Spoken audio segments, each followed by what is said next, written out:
Welcome to another blessed episode of the Misfit Social podcast with Reverend Paul Cook. Hey, Paul. Blessed, yeah. It's blessed. Good to have you back with us. What is this rated? NC-17. Yeah. Especially after that picture I just sent you. Yeah. You have I a think lot of it's- adjectives. I think it's DCN.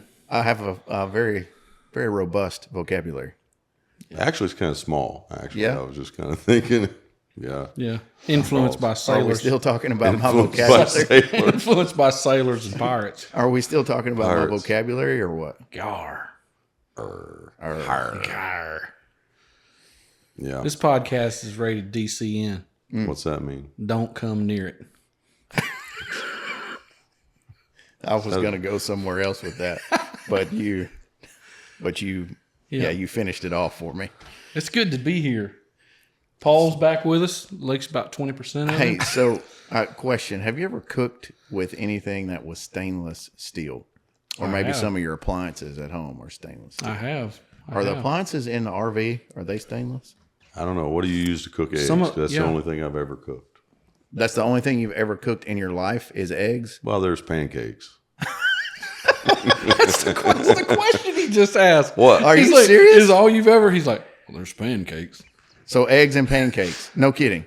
I might have flipped a hamburger, but that's on a grill. So Oh my god. That was We got- back in his teens. Okay, so Yeah, next season Julie's coming on the podcast. That was before Ham had For dated sure. Burger. I mean, Yeah. back then.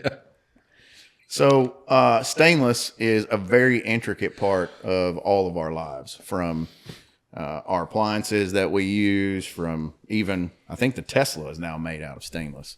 But I know for sure that what was that car on Back to the Future called? The DeLorean. The DeLorean That was with all. the flux capacitor. Yeah. That car was all stainless. And our guest today, Nick Rich with Omni, Welcome, is Nick. a specialist in stainless steel. Welcome to the pod. Thanks for having me. So Nick's company specializes in recycling. They're actually, you were telling me earlier, they specialize in a lot of things. Like I had no idea Right. how massive the parent company was. Right. So why don't you give us just a little bit of history about Nick Rich, Okay. and then give us a little bit of rich history on Ooh, I see what you did there. Omni. Yeah, you This saw what I man. did. You liked Yeah, that, that, didn't you? that was very Yeah. fun. That was Really, that was professional. colorful. Yeah, I'm not the professional moderator here for just the way I look. That was super clever. So my history went to Ball State University. Graduated there with Did you ever meet me there? when No, that was another life. yeah. He's also known, just for what it's worth, as he has two nicknames. We'll let you start over, but he has two nicknames: the Grand Interrupter Oh, okay. and the Sultan of Sarcasm. So don't be surprised, like when you're right mid flow, if he's like, no worries. just keep rolling Yeah, over Just the keep top. rolling of over it. the Just top. No pretend worries. I'm No not worries. here. Yeah. And Yeah. later I do he'll it all tell the you he was time. trying to help you. Yeah, Gotcha. Yeah, Yeah, he's just trying to help you. Get Just trying to help. So I went to Ball State, graduated there in '99, started working for the Sherwin-Williams Paint Company. Worked there for about 10 years, doing everything from, started in their management training program, was an assistant manager in a store manager, and then I got promoted to an outside sales rep. Worked there for about 10 years, left Sherwin-Williams and worked for a tobacco company. Which was interesting, selling cigarettes. Didn't smoke myself, but worked there for about 5 years being a rep, and then also managed a team of reps down in Louisville, Kentucky. And then relocated back to Fort Wayne, Indiana, and took a job about 13 years ago with Omni Source. Didn't know anything about the metals industry or scrap at that time, but I had a good sales background to kind of fall back on. And I'm like, I can learn about, the metals and the scrap industry and that kind of stuff. So they really brought me on and took a chance on me for my sales background. Was actually brought into the company to be a non-ferrous buyer. So non-ferrous is just your non-metallics. So your stainless, your copper, your aluminum. Those are the big commodities, I guess, as far as non-ferrous is concerned. So my job was was going through a training program to where I would be the buyer of all those different types of scrap metals into our yards. After 2 months, one of the managers who interviewed me and initially passed on me because he was looking for someone with a stainless background, went to the manager that actually hired me and said, "Hey, can I steal that guy? I'm having a hard time finding someone with experience. So he's got great sales background. I think he'll work for us. I can teach him the products. He's got 40 years experience in the industry." So he took a shot on me. I then kind of changed my focus and kind of fast tracked and went specifically into just nothing but stainless scrap for Omni. Started out as a trader, meaning I helped buy and then I sold stainless scrap for the company. And then about 2 years ago, the manager who hired me retired, and then I got promoted and took over. Nice. So now I'm the commodity manager for stainless for the whole entire corporation. Nice. That's a big deal. Yeah. Very big deal. Congratulations. You were telling me the other day what the amount of stainless was as compared to like tungstens, like just like the volume is so huge. Yeah, we were talking about that last night over drinks, and we don't have to get like into specific volumes of I have questions, each of our companies. Yeah, I know that you'll get into the trade secret questions here before long. But, trade secret. But it is drastically different. I mean, I talk about, my reference is like truckloads, like a full truckload or a half a truckload. Nick, I'm assuming you're like train loads. Yeah, we ship a lot of our material via rail car. Correct. Are you doing like he does scrap basically around the world, right? Same? Yeah. So Omni Source is, if we're not the largest scrap company in the United States, we're one of the largest scrap companies in the United States. And we're one of the largest nonferrous scrap processors in the United States as well. So we have over 70 locations throughout North America. We're the largest scrap processor in all of Mexico. You do that by buying up, by acquisition? And then we do some greenfield startups as well, to where we're starting them from ground up. And so, yeah, we... What's greenfield? What do you mean? Like just a complete startup. Like they're yeah. So if we you buy ever land if you ever start something from scratch, the terminology is like a greenfield project. I knew that. I was just testing you. Yeah. Okay. All right, Professor. Yeah. Professor. So Omni Source's parent company is Steel Dynamics. They're a large steel maker. Steel mills have numerous steel mills throughout the country. They acquired Omni Source to kind of help, fill their scrap needs that they needed so they could melt enough steel to meet their goals. And so Omni Source is primarily a ferrous-based company, meaning making steel. So that's the largest portion of what Omni does is steel scrap. I work for the non-ferrous side, which is, like I said earlier, stainless, aluminum, copper. But I think we're arguably first or second biggest non-ferrous scrap processor in the entire country. Stainless is actually the smallest Wow. portion or segment of Omni Source, and my group sells, between 10 and 15 million pounds every month. Wow. So Every month. that's more than I do in a year. So that'll give you some context as to how much just mass volume that is. Yeah. right.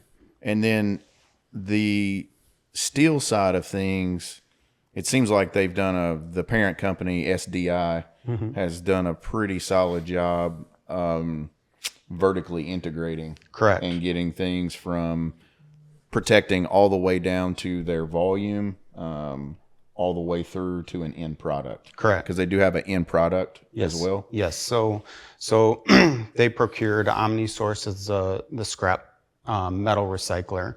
Then you have the actual steel mill that's making steel.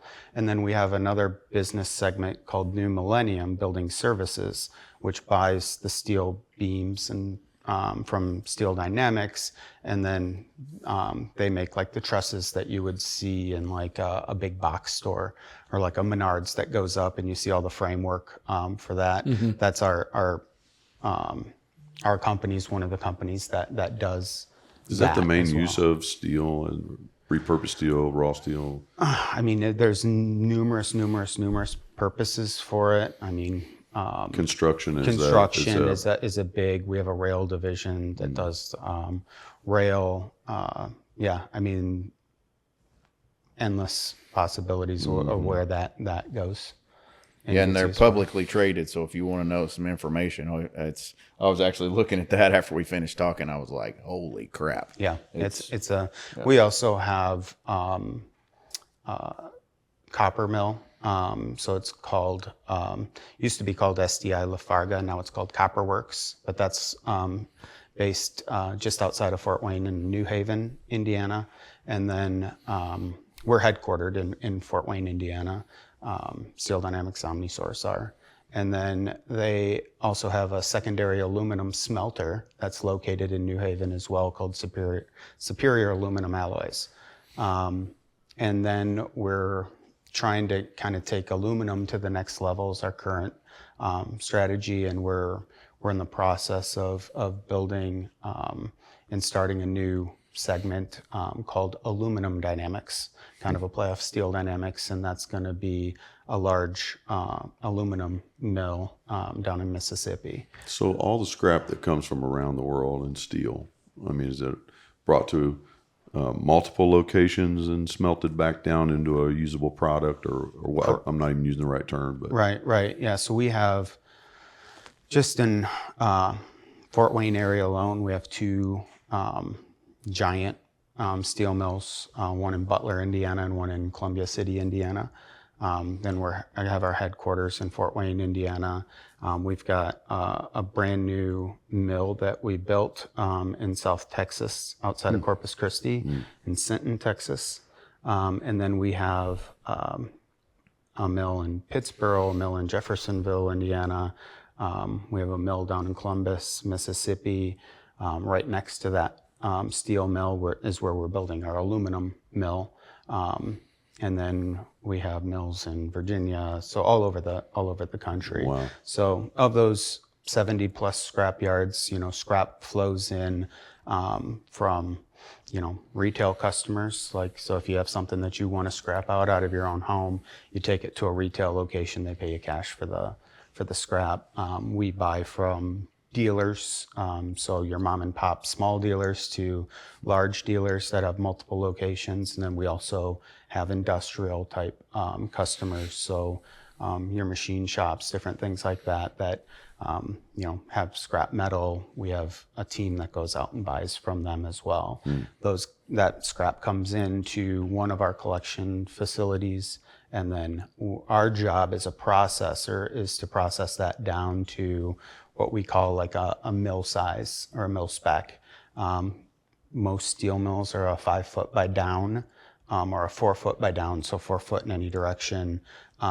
Prepared, meaning if you're buying steel, it's a piece of steel and it's cut to a certain size spec. So we process the scrap down, then we sell it to our end consumer, who then melts that scrap and creates new steel or new stainless. Or would that be this? Yeah, that was going to be my question. Would that be the same for stainless? Because I was curious about the secondary market or salvage stainless. I don't know anything about that. So stainless is kind of a unique animal in itself, just because steel is iron. It's Fe. Then you have copper, and copper's copper, and aluminum. There's a few different grades of aluminum, but stainless, we have thousands of grades of stainless steel used from your everyday appliances, your pots and pans, cooking, in restaurants, everything's got to be clean and sanitary. A lot of that stainless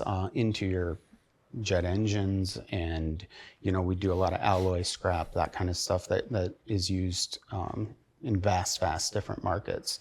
So stainless is not just a single element, it's a combination of elements. So the most common one that most people are familiar with or have heard of is like 304 stainless, or it's also known as 18-8. Yes. So that's 8% nickel, 18% chrome, balance iron. So when you're making stainless, you have those three components. Is that what contributes to making it non-ferrous too at that point? Correct. When you add that, when you kind of add, when you Okay. kind of add the different things, it kind of makes most stainless steel is non-metallic. That's why we're part of the non-ferrous group. There are some stainless grades that are metallic. Depending upon those contents you were just talking So about. a lot of the automotive scrap and stuff in people's cars are going to be like a 400 series stainless. So the 400 series stainless, easiest, simplest way to define those is just going to be like a chrome iron. So you don't have the nickel component, and those are magnetic for the most part. Is that still considered stainless though? Yeah. Okay. When you It's melt like it down, it's a different type of stainless. So gotcha. I call it ferritic stainless. Gotcha. when you melt that down, does it keep that same composition, the original composition, and then you sell it in that same composition? So what we do and what makes it kind of unique is what in stainless you do what are called blends. So when we're selling scrap, we're selling a blended chemistry to a consumer. Easiest way to describe it's like pretend you're baking a cake in an oven, right? You have a bowl, you add your ingredients, your flour, your milk, your eggs, your butter. You mix it all together, you throw it in the oven, you come out with a cake. So we do the same thing. So we build to a chemistry. So if I'm building a 304 chemistry or an 18-8, I'm putting all these different chemistries into a basically like a blending software that has costs associated with it. And then I'm saying my target chemistry is going to be 8% nickel, 18% chrome, balance iron. And here's the pricing that I'm going to get paid for it. Build me a blend. And so it prints out a recipe, and it says if you take, X amount of pounds of this, X amount of pounds of that, X amount of pounds of this, throw them into a pile, melt it all together, you're going to come out with 18-8 chemistry. Yeah, because Does there it would have be the ability to go ahead? well, there wouldn't be a way to separate, all these different kinds of stainless steels. You're gonna, it's all in one big vat. One big vat, yeah. And My so then- question, does that software pull from what you have in stock? Does it know? Yeah, so what okay, we cool. do is when we're buying scrap that comes inbound into our facilities,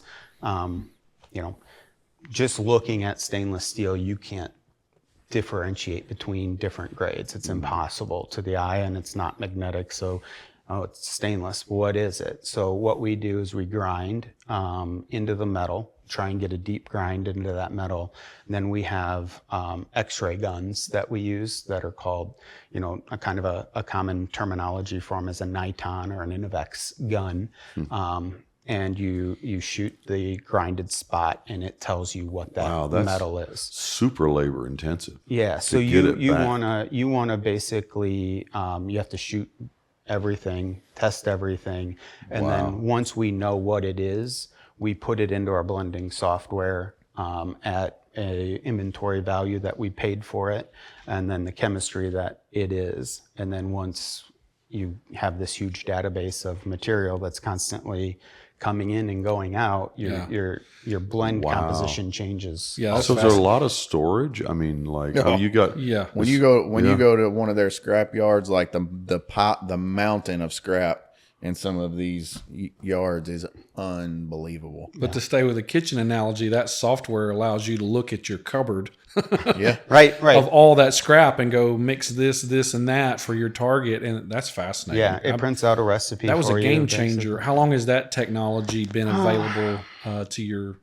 I want to say 20, 30 years Wow, probably. okay. They've been blending scrap. I don't know the exact time frame, but it was done long before I came into the. Are most of your yards open, like just open air, or is everything covered, or it just depends on where it's at? Yeah, so depends on where it's at. Most of our we have one dedicated stainless facility. It's located in Fort Wayne, Indiana as well.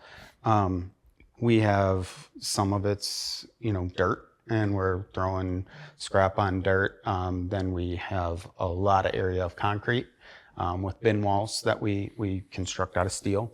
And then you can separate, your 304 goes in here, your 301 goes in here, your 316 goes in here. And then we do a lot of what I call alloys, or higher nickel content stainless. A lot of those are going to be smaller quantities. So maybe a 4,000 pound Gaylord box of some sort of Inconel. Those are going to be stored typically inside in a warehouse. And then they'll all have a tagged inventory on them, so we know what the chemistry is, and that information is what gets put into our blending software. So we do a combination of both inside and outside storage at our facility. A lot of facilities are just strictly outside.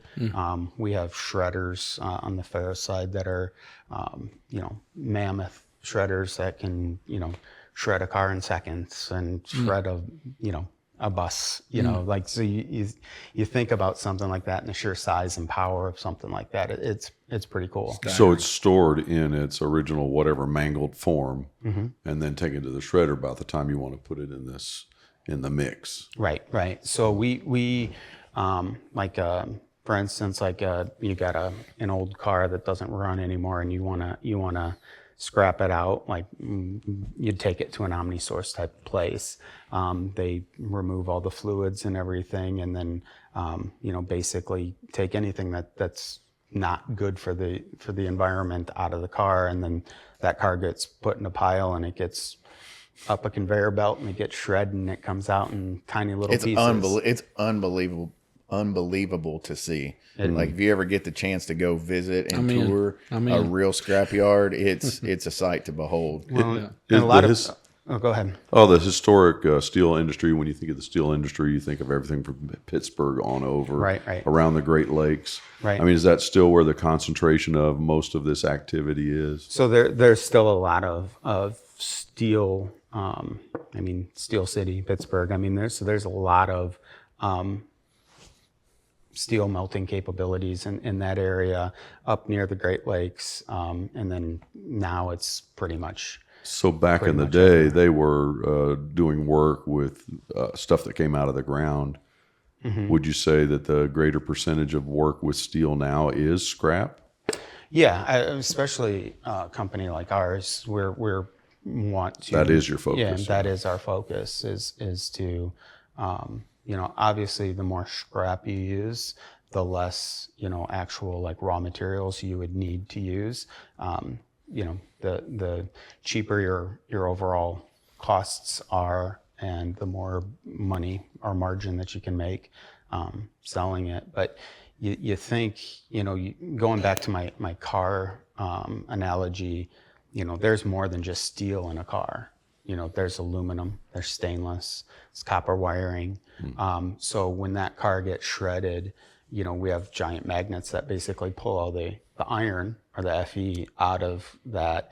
And then we have a downstream that's all the non-metallics. So the stuff that doesn't stick to the magnet. Some of it's going to be non-metallic, so it'll be like insulation and different things like that.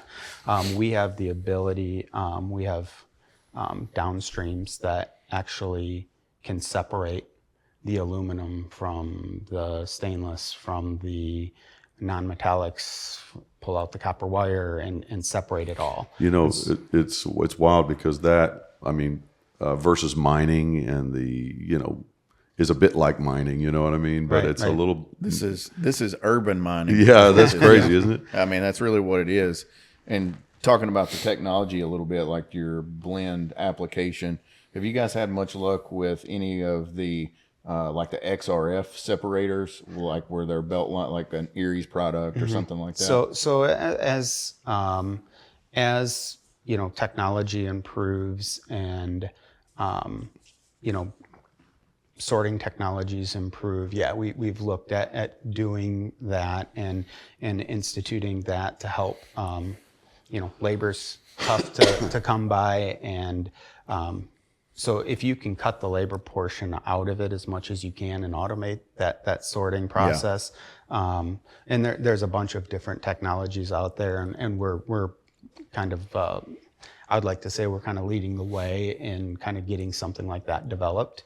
But yeah, they've got, I've seen technology where, you can run scrap, little tiny scrap pieces down a conveyor belt, and that belt's moving very fast, and the AI and the cameras and stuff are able to tell what pieces you're trying to get, and it's sorting it for you. Wow. They use a lot of different things. Our biggest sorting separation technology is like an eddy current. So it's basically a current that checks like the density of different types of scrap metal.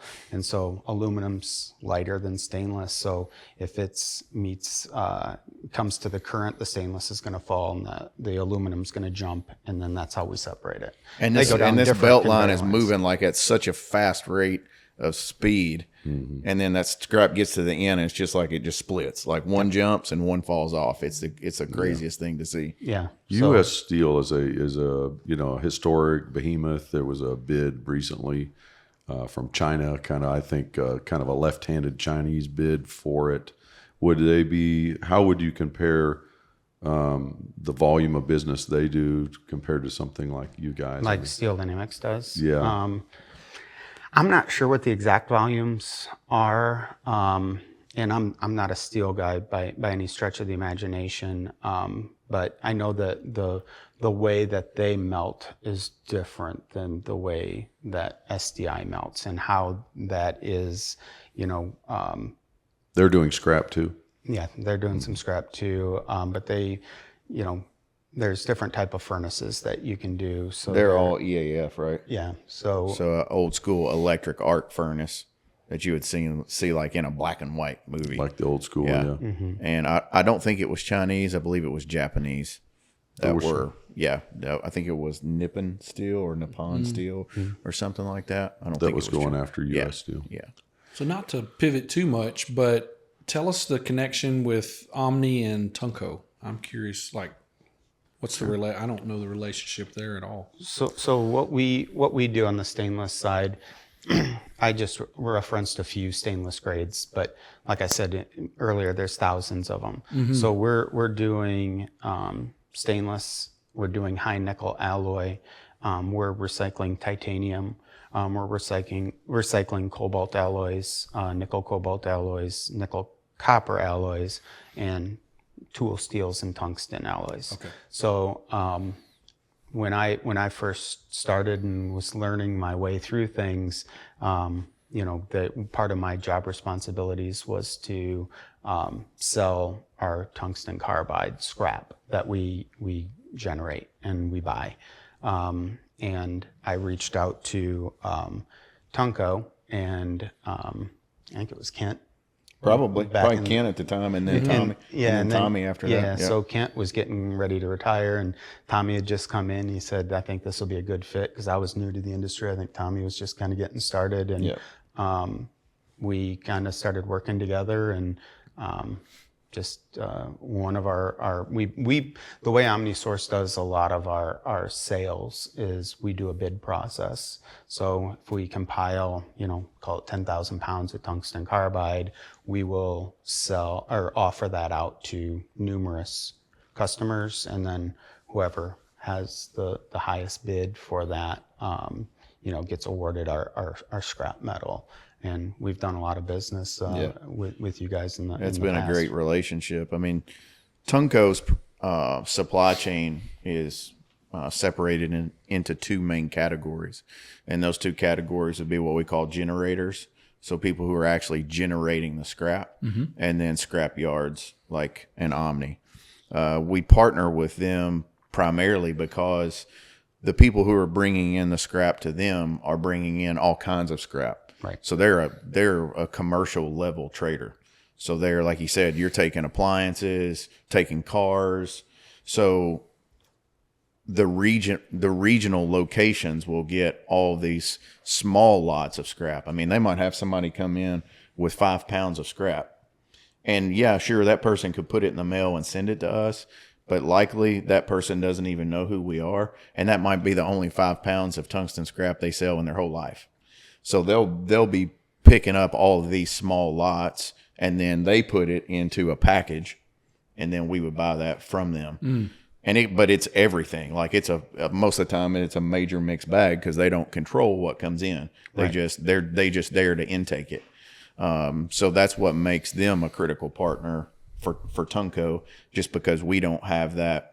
That allows us to have a smaller resource team and focus our resources more on the people who are generating it. Certainly. Yeah.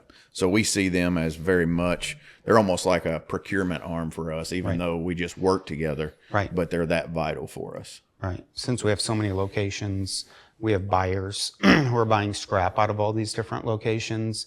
And so we get influx. And sometimes, a lot of times we'll kind of transfer a lot of the higher dollar type of scrap, like a tungsten carbide, to one of our kind of like more hub type locations. But we've even started just selling out of individual, like Johnson City, Tennessee may call me up and say, hey, I've got 500 pounds of carbide I want to sell. And I'll send out an offer for it. And, it's smaller quantities, but from a lot of different locations. And then we still have our bigger kind of hub locations that will collect, 5,000, 10,000 pounds at a time and offer that kind of quantity out. But not a humongous volume for us, but I think a good working relationship with customers like yourself. So you wouldn't have enough tungsten for somebody to get out of bed for that would be one of his customers? Probably. No. The biggest challenge is not necessarily the volume, because I have customers that buy large volumes and I have customers that might buy 1,000 pounds. I think one of Nick's challenges at a location like Omni is because they're getting all these various grades of scrap. My customers have very specific needs. So like he was talking about the blends that he was making, his customers have very specific needs. So like if I had stainless, I wouldn't be trying to sell it to his customer. I'd be selling it to him because I don't understand the blend process. So it's more about the technology that you have, and technology, or even just skill set. Just They're just acquiring knowledge large about amounts of tungsten relatively. Yeah, I mean, and that's a win for you. Yeah, they're not because- getting small volume. I mean, like you said, they have over 70 scrap yards. I mean, they're generating some volume. I mean, there's a lot of scrap groups throughout the world that do generate larger volumes of tungsten. But when you look at the global aspect of what they're doing and what their specialty is, maybe the little added bit that they would make to sell to my customer is not necessarily worth it. And then for my customer, it's not necessarily worth it to try to go hunt that down, because it's not always there. Their volumes are up and down because it's based on people sending it in, and they don't know what that is. Where on the stainless side, where he's generating all these super high volumes, that's in that constant number that he knows, and that gives them enough volume to have something to work with, to have that customer base and keep that supply chain moving. So when you guys get metals from overseas, do you have a certain port that you come into, or do you have a certain ports that you come into? We don't, as far as like SDI is concerned, since all of our steel mills are in the United States, we don't import a lot of steel. We do have a very large export group. Steel doesn't really necessarily get exported for us either, because we're consuming it in our mills for the most part, and the pricing probably just doesn't make sense. However, we do, if you get I meant scrap. When you get scrap from around the world. Yeah, we're primarily getting everything, from North America. Yeah, but you're different than that. Well, yes and no. I mean, you have to realize that, a lot of times we're working on cents, not dollars, in terms of margin. And there's only so many ways to split 10 cents or 50 cents or whatever you want to call it. So that's the whole reason why we opened up a place in Germany, is because we needed to be able to buy scrap there and not be sending everything over across the pond to Europe. So our customer base in Europe was like, hey, we want to buy more scrap from you guys, but we need, faster transit times, more reliable volumes. So we're like them. We don't really import and export that much. It's very regionalized. Now, I don't know what their model is. We have some specific products that are somewhat harder to get.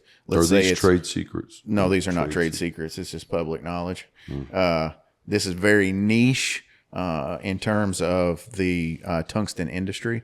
So that kind of stuff, you might have enough dollars and cents to export, but that's like, I'm going to say, Paul, that's probably like less than 5% of my business. It's not. And then like to his point, where they're vertically integrated, they're needing that scrap to feed their plants. So what he's doing is facilitating the rest of the total. The demand's already there. SDI organization. So unless there was just some major price spike or somebody had some crazy amount of demand for a short period of time, it probably wouldn't make any sense. Yeah, I would say like our export items are the tough items that the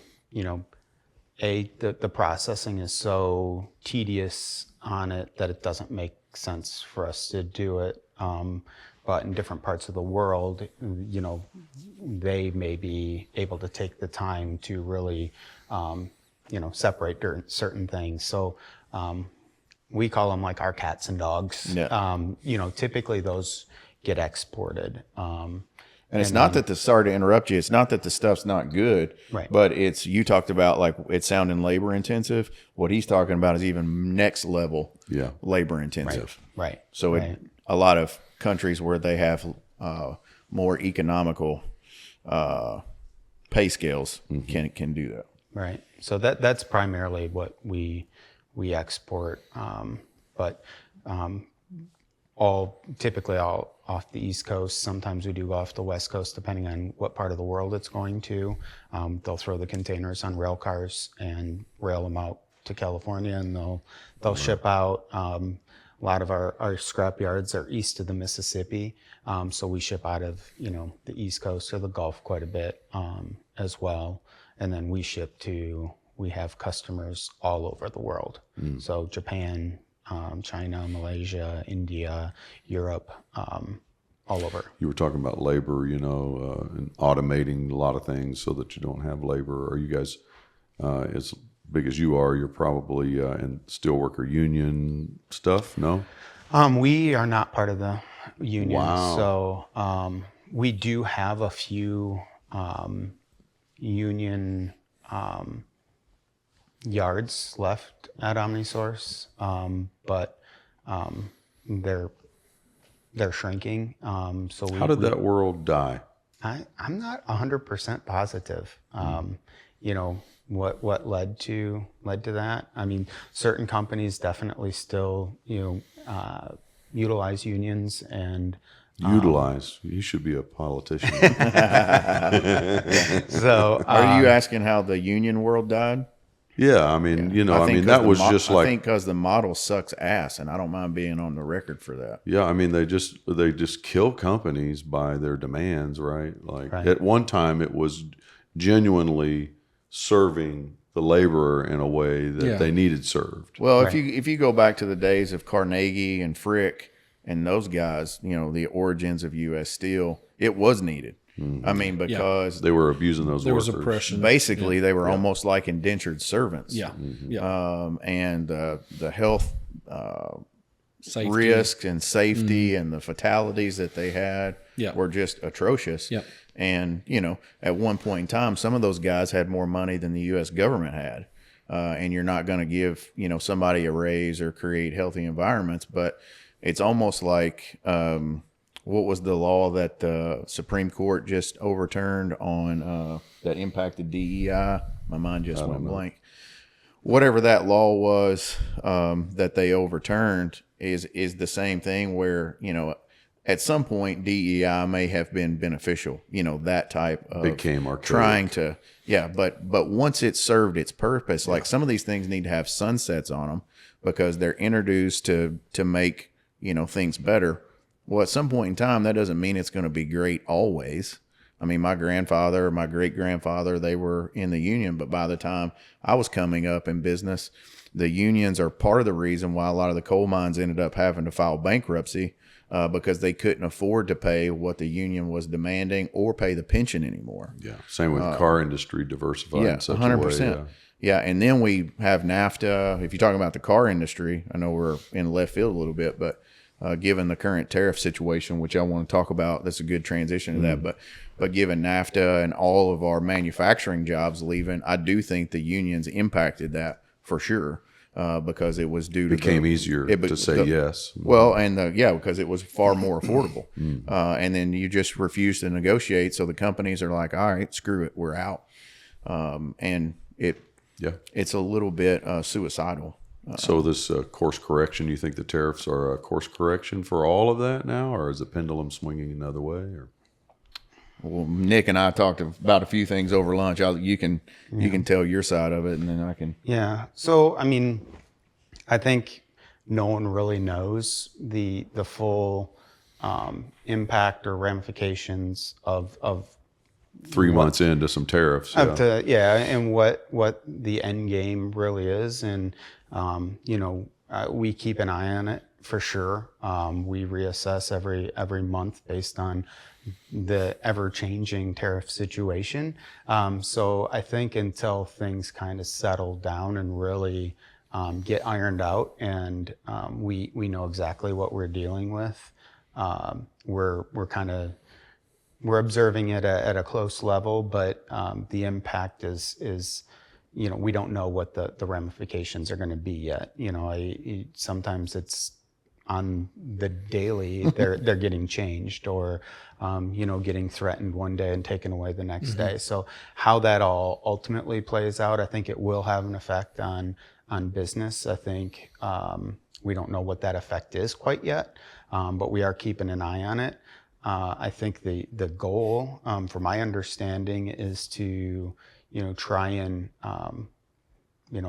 instead of having to export goods to someone else, why don't we create, domestic measures to start creating that product here, or being forced to import something into our country. Let's start making it ourselves and kind of being more self-sustainable. So I think that's the ultimate goal. How that's going to affect, I said earlier, we're the largest scrap processor in all of Mexico now. So, tariffs between U.S. and Mexico are not really helping anything. It's going to be crucial to how we do business, in Mexico and in the United States with material but from American Mexico. Owned. Right. So it's kind of weird. It's taxing your own self. Correct. I think it's still too early to really. What's your fear or hope, or what do you think about it? Mine? Yeah. Probably my biggest fear is that leaders become too hawkish on the materials themselves. So let's talk about, since we're talking about scrap, let's just stay with that subject. The EU 2 years ago floated the idea of a scrap ban. So basically what they would do is they would come in and block all scraps, all metal scraps from being exported. So essentially how we mentioned urban mining a while ago, they would then be, by shutting the door on that, they would then be protecting their urban resources. If something like that were to pass, it would just be a series of retaliatory trade bans. And Trump is not only doing tariffs, he's also doing bans.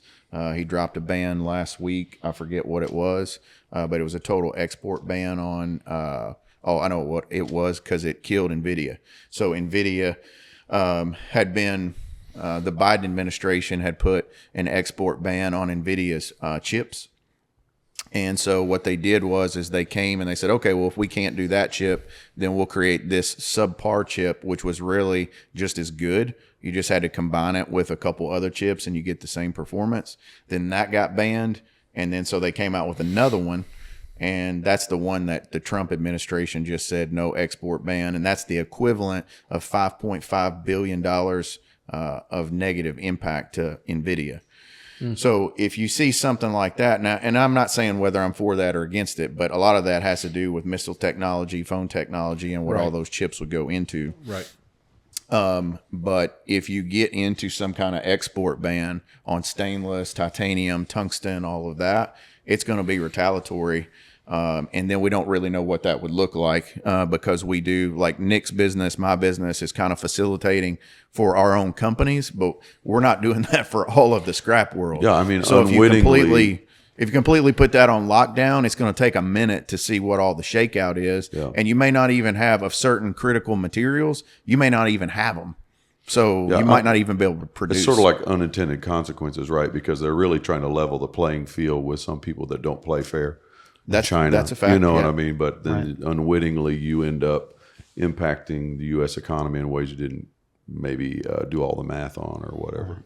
Yeah. So when you say hawkish, in other words, they're just looking too close, just like just bird dogging it in a way that's like hawkish in terms of they're very active for it. Yeah, and I mean, how many fields can you do that in? There's so much business. I mean, good night. Right. Well, and that's what I'm saying, the unintended consequences. So, for example, back in 17 or somewhere like that, China put up what was called the green fence. And what that did was they would no longer import any scrap of any kind. And one of the main reasons why is because everybody was sending all their shit. Now, they would send them good stuff, but they'd send a bunch of shit as well. So they're like, we're not going to be your landfill. So they put up a green fence. Well, now what they're doing is they're saying, so they're slowly starting to lift that fence, and they're saying, all right, we'll do copper, we'll do aluminum. And they have some standards. So now they're just picking. Standards, correct. And then, but everything else stays out. It's not stupid on their part. It's very, very wise to do that. I agree. The concern from the Western world or the OECD countries, whatever acronym you want to use to describe this group of collective Western countries that do business together, I don't think we need to do a ban between those. But I mean, more and more people that I'm talking to, I mean, I have a customer that I met with just 30 or 45 days ago, and they floated the question, would you be for it? And I was like, well, for what? The ban on scrap export. And I said, I need you to elaborate on that. And their response was, well, not for the OECD countries, but mainly like Asian Rim countries. And I said, well, here's my concern is basically we have an administration right now that appears somewhat schizophrenic. And you need to be careful what you ask for, because you might be saying, hey, what I want is just a ban on the Asian Rim, not OECD. Well, if somebody pisses Trump off that happens to be in Europe or whatever, he might be like, hey, F it all, let's just do a total scrap ban. And then inadvertently, you may be screwing yourself because this company is a European company that has operations in America. I was like, if you do that, you're going to be cutting your nose off. Yeah, sort of like your operations in Mexico. Right. And we used to, prior to 2017 or whatever, I mean, China was our biggest home for our exporting of scrap. Oh, wow. And then when that happened, you have to find alternatives. So different parts of the world kind of picked up some of the slack, but it's not enough, I think but what that ban really did in China is it actually kind of hurt them because they couldn't get scrap in and they needed scrap. And they weren't producing the right kind of scrap in China. And so they were like, the average Joe worker or business owner was like, I want to buy it from you. Sure. I just can't buy it from you. So let's try and find a workaround. Maybe we take it into here and then we can pick it up from there. Cause there's different things, but it ultimately, I think in the long term hurt China by putting that, and I think that's why you're starting to see some of the easing of some of the And the thing is, I think the thing that Trump has right, I think he has a very solid understanding that China is getting a lot of things. There's a lot of loopholes for them to not play fair. So he doesn't use the word reciprocal a lot, but that's what we're looking for is let's just play fair. And free trade is not indicative of playing fair. Right. So that leads me to a question I'd love to pick both of your brains along these lines as to, we're speculating, right? But you guys are in the industry. What do you think's behind the tariff? To me, it seems, it's just my opinion, not a very well-informed opinion, but somewhat, is these tariffs are meant to create negotiation of some kind, to create a new equilibrium in what had been an imbalanced trade reality before. Yeah. What do you think, just if you're speculating, the reason these are being pushed so strong from the administration? Well, I'll give a quick response, and then I'll let Nick take the rest of the time. But for me, when I say that free trade doesn't mean that it's necessarily free or fair, is because if you're a U.S. company today and you want to go start a business in China, which is what we were told would happen whenever all the trade accords were signed and all this, and I got to give my guys at the All In podcast, I'm basically repeating what they said on an episode just a couple weeks ago. You have to hand all your trade secrets over to them. Yeah, right? I'm giving it all to them. So yeah, but that's what happens do when business you in China. when you Yeah. start a business there. The government has, well, first of all, you have to have a Chinese national as part of the ownership. You have to the government has to own part of it, and then all the IP has to be shared by the 5th year. So anything that is within that plant, you can't protect that. So if you are in NVIDIA and you have some IP and you have a plant in China, you're sharing that. If you're Apple, I mean, think about how many Apple phones right now are in a U.S. government office somewhere. I mean, Sharing information. You know what? I came out here to this little hunting club. yeah. And all of a sudden in the algorithms of my social media, I'm getting hog hunt videos and people shooting rabbits. And I'm like, hey, there's something going on here. Something's going on. Yeah. So they're listening to me. So what I'm saying is I think it's more than, a lot of times what you see on the news is like, well, do we really want to make Nike tennis shoes in the United States? I don't know if we want to make Nike tennis shoes in the United States or not, but I would say that I think you're missing the point. The point is there are things that we do want to make in the United States if we can, and we need to push back and examine that this is really free and fair. And once we get there, that's fine. But we're just not going to be like, just keep shipping all of our good jobs and everything that this country has to offer off to somewhere else, and then them keep making the money. Absolutely. All right, that's my sermon for the So, day. laissez-faire I'll turn it back to Nick. doesn't necessarily self-level, in other Correct. words. Right. Yeah. All right. And I think I said earlier that I think it's to really, try and get manufacturing and different things that are being done in other places done in the So an United States. incentivization to get back here. Incentivization to make it, hey, it's going to cost us more money to do this or buy this now. Let's figure out a way to start producing it ourselves. So I think that's part of it. Also, I think, there is a little bit of a strategic game being played with certain places to get, Some deals done. And I think we've seen a little bit of that with some of the things going on between Canada and Mexico and the United States, some deals are getting done and some things are being done that were, not previously being done then you get a little layoff or a little reprieve from the tariff. And I think so there's a little bit of that bargaining kind of going on to try and, get what you want to Reset some things. to kind of reset some things. Mm-hmm. But ultimately, I think it's kind of to also, let's self-sustain the United States and get some things done here that we're currently, doing. Yeah, elsewhere. and another big, just to touch on that, from the bargaining chip perspective, I mean, the Panama Canal. Like when Trump started talking about that, people were losing their freaking minds. Yeah. And then you find out that indeed they have breached the law, that the original agreement was that it would stay controlled under Panamanian control. And you find out that they have a Chinese company running whatever the one side of the canal is. And it's no surprise. It's not just out of the clear blue sky that all of a sudden that Chinese company is wanting to sell their interest in that company to BlackRock.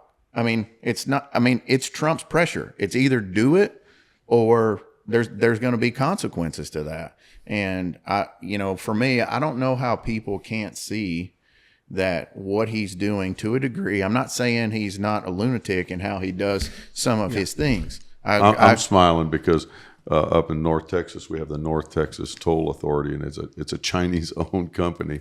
It's a beautiful tollway, man. It's done so perfectly. Everything is flawless. And then you find out it's owned by a Chinese company. Yeah, it's like, but we can't, and again, we can't do that over there.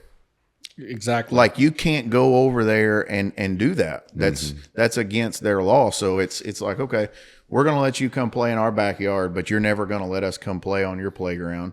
Or that they have to give their IP that we know of. You know what I'm saying? It's not Correct. It's not obvious or written. Yeah. They're not having to give their IP away to do business in the U.S. Yeah, and I want to back up to the election between Obama and McCain. I remember both of them standing on the stage and saying in agreement that manufacturing jobs are not coming back to the United States.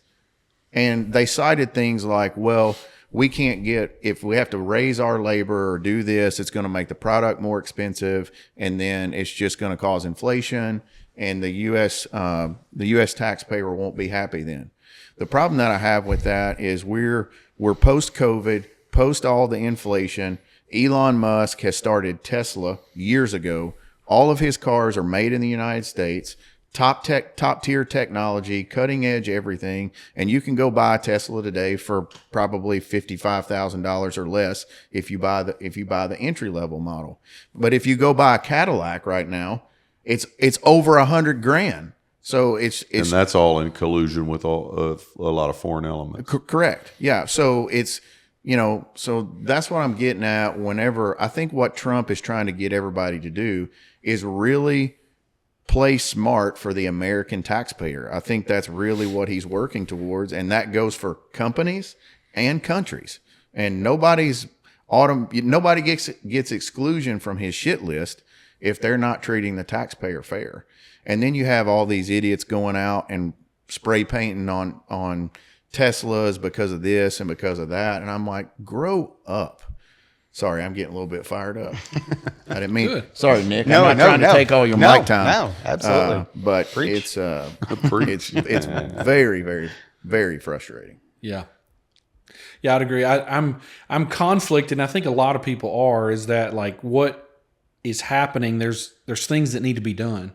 So I feel encouraged by some of the things being done, but then the way that they're being done, or the chaos of the, what I'm saying, of the, it's a roller coaster. You feel conflicted by some of the ways things are done, or just Trump himself. Well, he's had a while to plan, and you see these 4 years of an administration go by like that, and they just barely starting to get traction on something, and he just came in and just started slam dunking things. Sure. But he's had time to plan. Oh, it's really not like he made up his plan last week. He's been working. You can guarantee you he knew what he was going to do day it. one. Yeah. So it's not been like, this has not been a knee-jerk decision. This has been one that he's been forming over the last 4 years or so. Yeah. And I think, I know we're kind of over on time, but we can go into overtime just a little bit here. I think because for me, this is super important for everybody's livelihood and industry, but I think when you're somebody that's at his level, that really, he wrote the book, The Art of the Deal. And when you're running very complex organizations, that's a lot.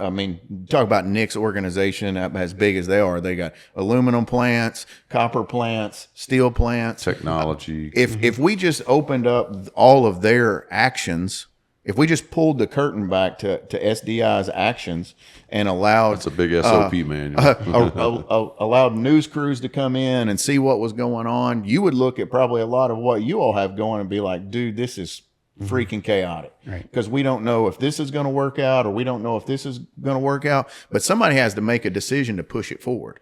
I think we're so used to being in the dark and having a government that doesn't really make any decisions at all, that now that we have something that's going on, we just feel unsettled because we really don't know. And the reason why I'm not sweating it is because, I voted for him, and I voted for him in confidence that even in the chaos, they're going to land on it. And you think about the high-powered people that are working with him right now. Elon Musk.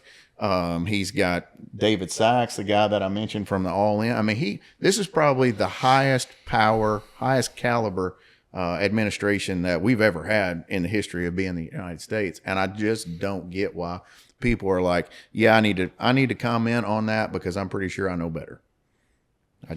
To me, it just, he it blusters. baffles me. He doesn't help himself, with some of the mannerisms and the way he goes about it with a lot of bravado. And I feel like this go round for him too. He's previous 4 years that he was in office. I felt like, you're making decisions that are good for the American people, but you just need to stop talking and get off social media and tape his thumbs down.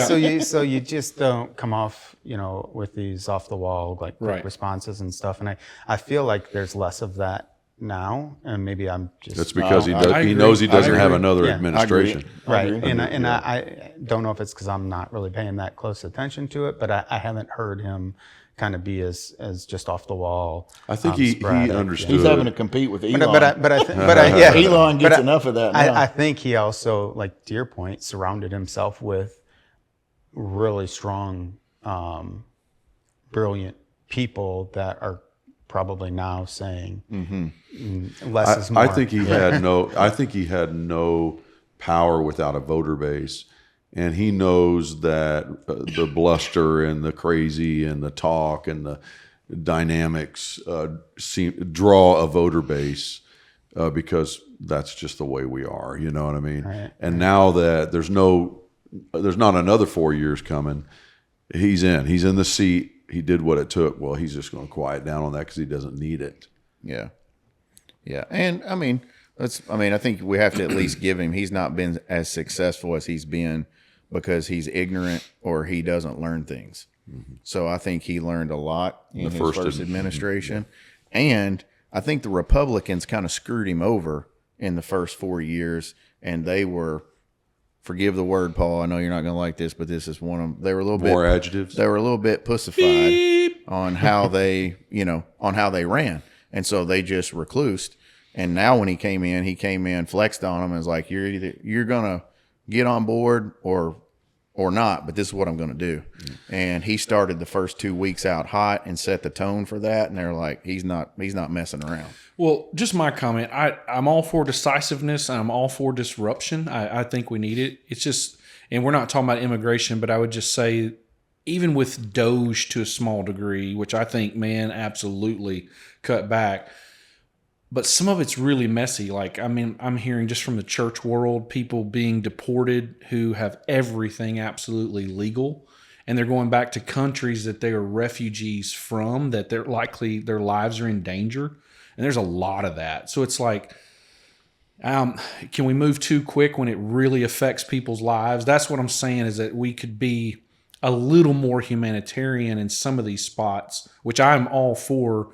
Some reform in immigration and get our borders secure. I'm all for it, but we shouldn't. You know what I'm saying? It's just, that's the conflict that I have. Sometimes when you go too fast, we move so quickly, lives are deeply affected. 100%.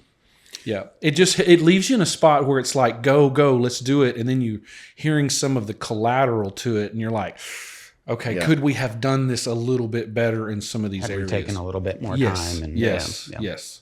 Understood that. Yeah, no, it's good. All right, Nick. So we have one final thing that we try to make a regular habit of is naming a misfit that was instrumental somewhere in your life. It could be somebody you read about, somebody you knew, somebody that's alive, no longer with us. And some people have said Martin Luther King. Some people have said Abraham Lincoln.